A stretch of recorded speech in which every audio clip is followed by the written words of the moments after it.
दोस्तों, स्वागत है आपका एम्पलीफायर टेक्निक में। ये हमारे सामने एक MT1201 का एम्पलीफायर है। इसकी आज हम सारे ट्रांजिस्टरों की वोल्टेज चेक करेंगे कि कौन से पॉइंट पे कितनी वोल्टेज आती है। इससे एम्पलीफायर को रिपेयरिंग में आसानी रहेगी। जब आप लोगों को मालूम रहेगा कि कौन से पॉइंट पे कितनी वोल्टेज आती है, तो उसकी सहायता से आप जो है कभी भी एम्पलीफायर को जब रिपेयर करेंगे तो आपको पता रहेगा कि कौन से पॉइंट पे कितनी वोल्टेज आती है। तो आप चाहे तो इस वीडियो में देखकर एक रजिस्टर में सप्लाइयाँ नोट करते रहें, ताकि आपको हमेशा के लिए सप्लाई की कभी भी कोई दिक्कत हो तो आप तुरंत उसको चेक कर सकते हैं। ठीक है दोस्तों, इस मॉड्यूल को मैंने ऑन कर लिया है, लेकिन ये एम्पलीफायर अभी अभी चालू था। लेकिन इस मॉड्यूल को मैंने इस तरीके से मोड़ा, सीधा था, फिर मैंने इधर करा दो। इसके बाद में ये पंखा बंद हो गया। ये पंखा चल रहा था, ये बंद हो गया। ठीक है, अब ये भी बंद हो गया, प्लस ये इसकी रिले भी ऑन नहीं हो रही। अब इसकी रिले ऑन नहीं हो रही, ये कैसे पता लगाएंगे। और ये पंखा भी नहीं चल रहा, इसका मतलब क्या हुआ कि कोई सप्लाई ऐसी है जो इसको रिले को नहीं मिल रही। उसको पता लगाने के लिए हम इस फ्यूज़ पे वोल्टेज चेक करते हैं। इसके वो फ्यूज़ पे आ रही है 10 मिली वोल्ट, और इधर भी लगभग 10 मिली वोल्ट आ रही है इस साइड पे। ठीक है, तो मैं ये मीटर आपके नज़रों में रख देता हूँ ताकि आपको दिखे।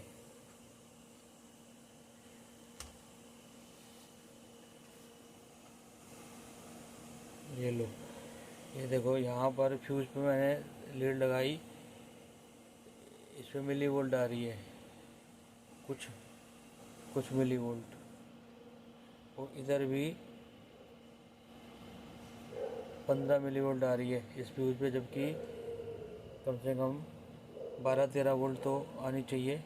अब मैं दूसरे वाले मॉड्यूल को, इधर वाले मॉड्यूल के फ्यूज़ पे वोल्टेज चेक करता हूँ कि क्या वोल्ट आ रही है। ये देखो, इसके फ्यूज़ पे 9 वोल्ट आ रही है। ठीक है, ये जो है 9 वोल्ट आ रही है, और इधर जो है वोल्टेज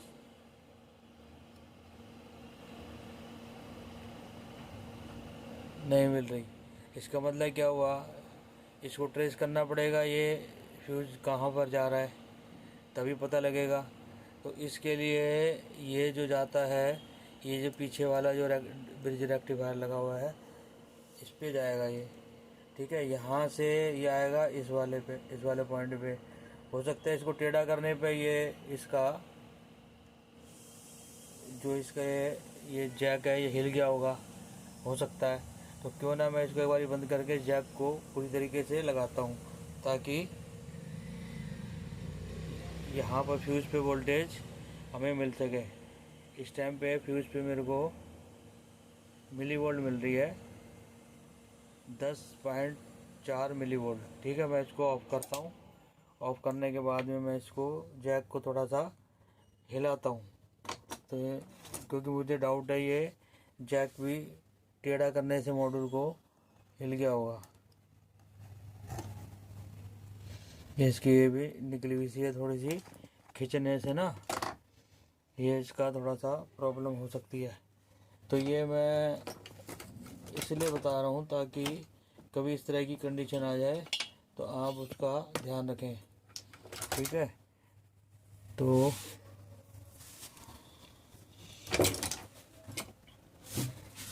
मैं इसको दबा देता हूँ। देखो, कटक की आवाज़ आई है, तो ये इसका मतलब ये थोड़ा सा लूज़ होगा।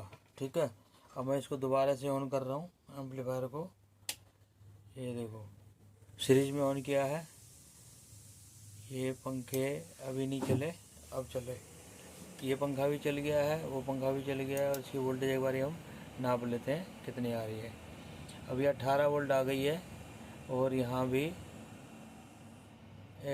कितने 8 वोल्ट इधर आ गई फ्यूज़ पे। तो इसका मतलब ये फ्यूज़, ये मतलब ये जैक जो है ना, जैक, ये ट्रांसफार्मर से सप्लाई आ रही है इसके ऊपर।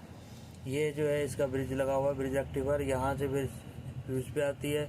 इस फ्यूज़ से ही यहीं से सप्लाई जो है पंखे को मिल रही है, और यहीं से सप्लाई जो है इसका जो ये है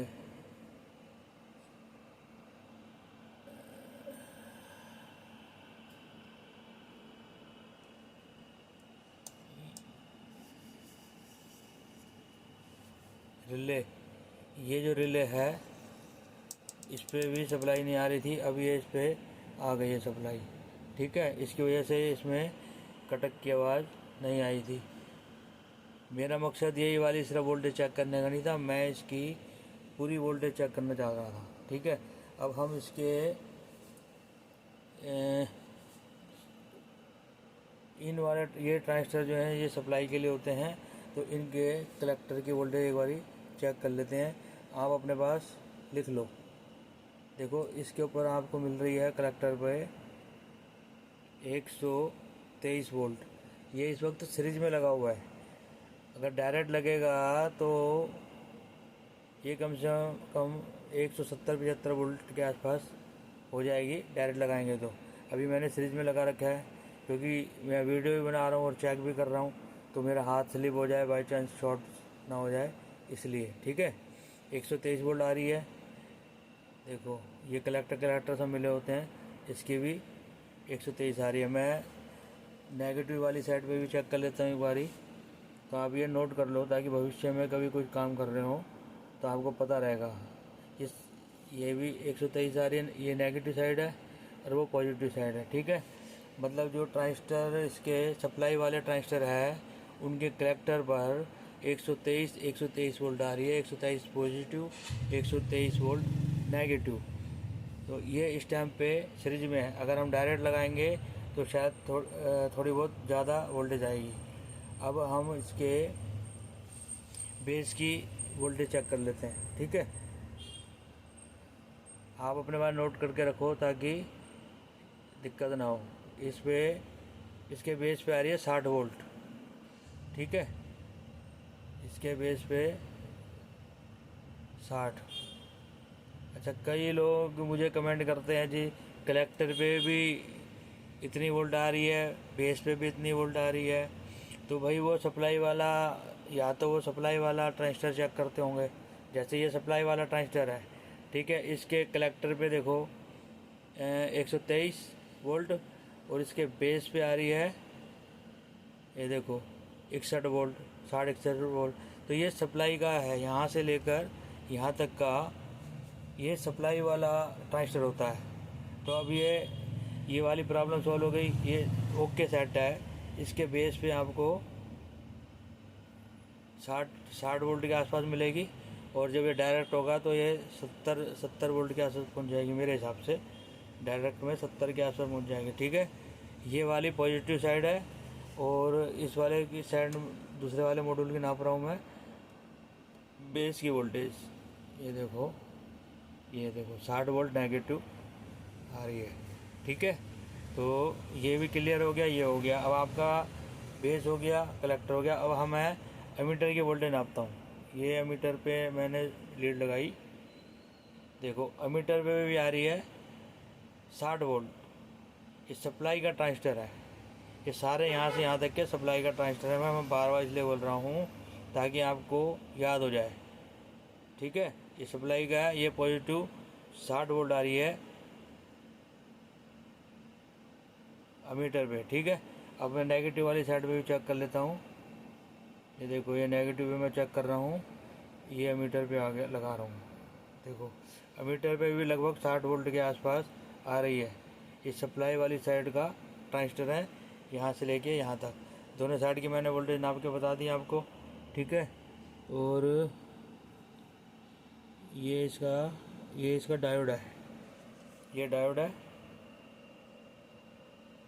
ये डायोड पे भी 60 है, और इधर को 60 और इधर को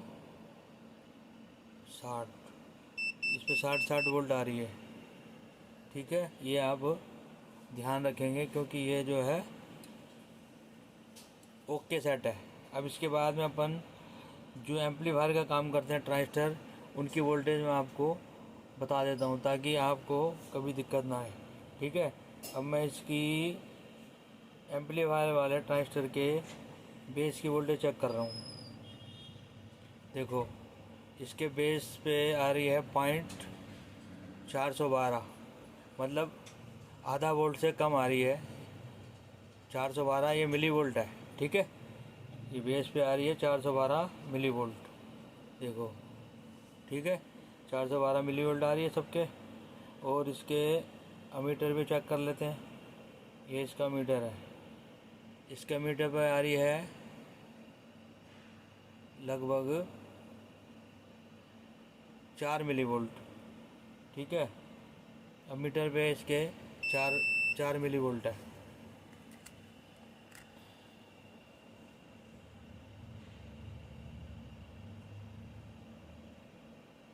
ठीक है, 4 मिली वोल्ट आ रही है सबके मीटर पे।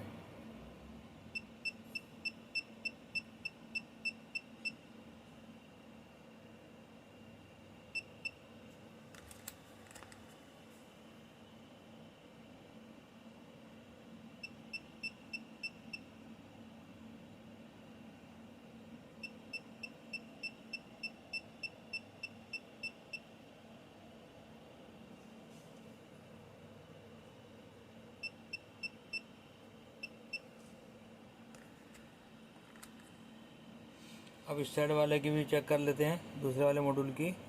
ये मैं इसके बेस पे चेक कर रहा हूँ। इसके बेस पे आ रही है negative 311 milli volt.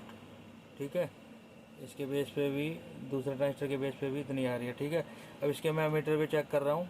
Negative side वाले है ये इस पे आ रही है 17 मिली वोल्ट मीटर पे, 17 मिली वोल्ट। ठीक है, और पॉजिटिव वाली साइड के मीटर पे आ रही है 4 मिली वोल्ट। ठीक है, ये आपके ट्रांजिस्टर की सप्लाइयाँ आज मैंने आपको करा दी हैं। अब अगली वीडियो में मैं आपको इसके जो आईसी लगे हुए हैं, यहाँ पर ये जो आईसी लगे हुए हैं, एक ये लगा हुआ है, नहीं दिख रहा, अभी दिखाता हूँ। एक ये लगा हुआ, एक ये आगे लगा हुआ, और एक ये आगे लगा हुआ है। ठीक है, ये तीनों की वोल्टेज मैं अगली वीडियो में चेक करा दूंगा। ऑप्टो कपलर के बारे में बताऊंगा, और भी फिर धीरे धीरे ये जो ट्रांजिस्टर लगे हुए हैं इधर को, ये वाले, इसकी भी सबकी वोल्टेज मैं अगली वीडियो में आपको बता दूंगा। तो मिलते हैं अगली वीडियो में, तब तक के लिए नमस्कार।